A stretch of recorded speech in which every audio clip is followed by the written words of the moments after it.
जय गौ माता, जय ठाकुर जी। धनराज प्राकृतिक फार्म, नारायणभाई वसरा, गुजरात, राजकोट, उपलेटा, आत्मनिर्भर ग्रुप, राजकोट जिल्लो। मित्रों, अत्यारे आपणुं पाछळ देखाय छे आपणुं फार्म ज छे।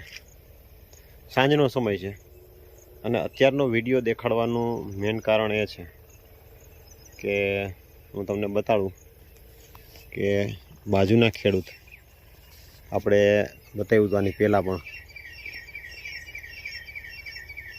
आ लगभग छठी वखत दवा छटाई है। छठी वखत मगफड़ी एक तो 32 नंबर वेरायटी है अने एमाय छठी वखत लगभग छठी के 7मी वखत हो कि 5मी वखत हो अलग अलग दवाओ छटाणी। तो चलो आपणे खेडूतना भाग्यने पूछीए के केटलामी वखत दवा छटाय छे। आपणे कोईनो विरोध नथी, पण लेनारा वर्गने जागृत करवा माटे थई मारे नथी तमने 5 किलो मोकलवुं के नथी 15 किलो तमने मोकलवुं, पण आ वस्तु आनुं तेल निकळे तो आ प्योर ज कहेवाय। पण आमां शुद्धता केटली गणो, 100% तेल निकळे ज अने शुद्ध ज गणाय, पण एमां केमिकलनी मात्रा केटली छे केटली नहीं, शुद्ध केने कही शकाय। जे प्राकृतिक रीते पकवेलो आहार होय एने आपणे शुद्ध कही शकीए। अधधन केमिकल नाखी अने ए केमिकलथी जो पकववामां आवतो होय खोराक अने ए खोराकने आपणे शुद्ध कही तो खरेखर आपणी मूर्खता कहेवाय। एटले खास करीने कहेवानो हेतु ए छे आपणे अत्यारे जोवातो हशे मैं हमणां कीधुं एम के आने आपणे शुद्ध कही तो आपणी मूर्खता कहेवाय। अधधन केमिकल अने अधधन पेस्टिसाइड नाखी जो खरेखर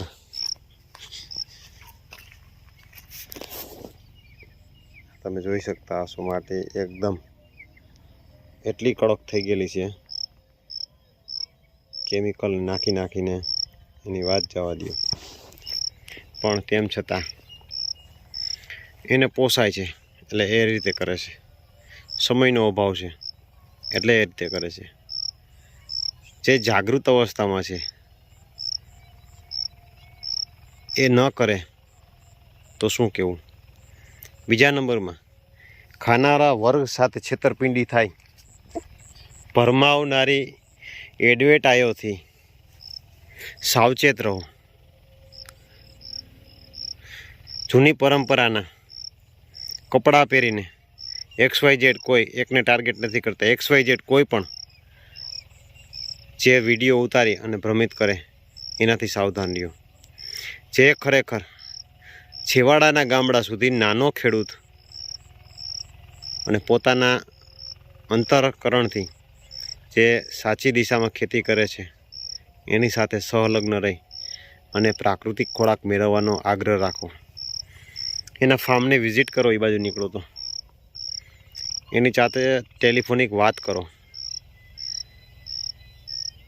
तो एने ऊर्जा मळशे अने एने क्यांक एवो हाशकारो थशे के अमारो पाक लेवा माटे लोको कालावाला थाय छे, लेवा माटे तल पापड़ थाय छे, लेवा माटे धलवली रह्या छे। तो आपणे हमणां आ भाई आवे ने पूछीए कि आ केटलामो दवानो राउंड छे, बरोबर।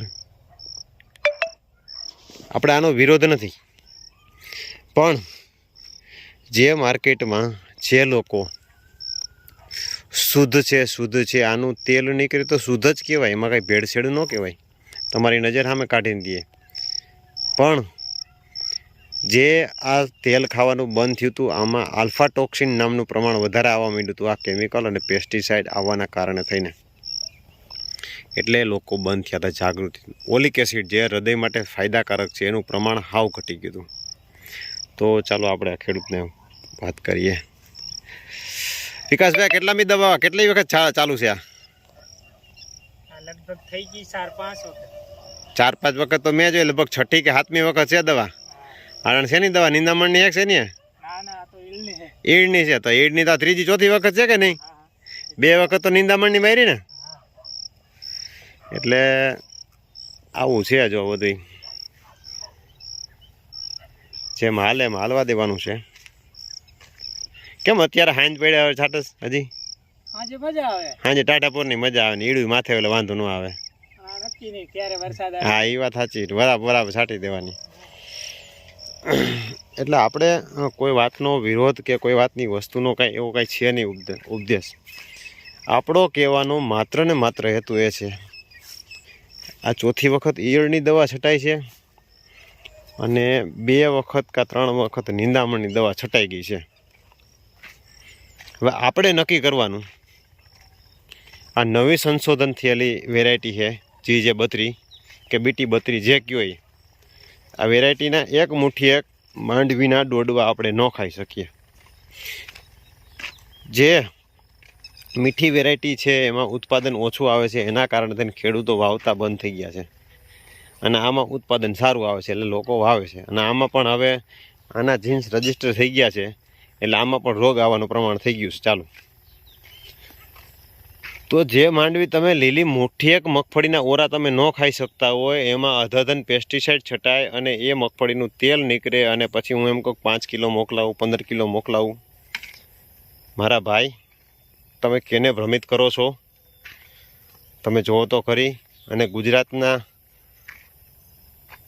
સારા માણસો, જાગૃત માણસો માત્ર એડવર્ટાઈને જોઈ અને ભ્રમિત ન થાવ અને ખરાઈ કરો.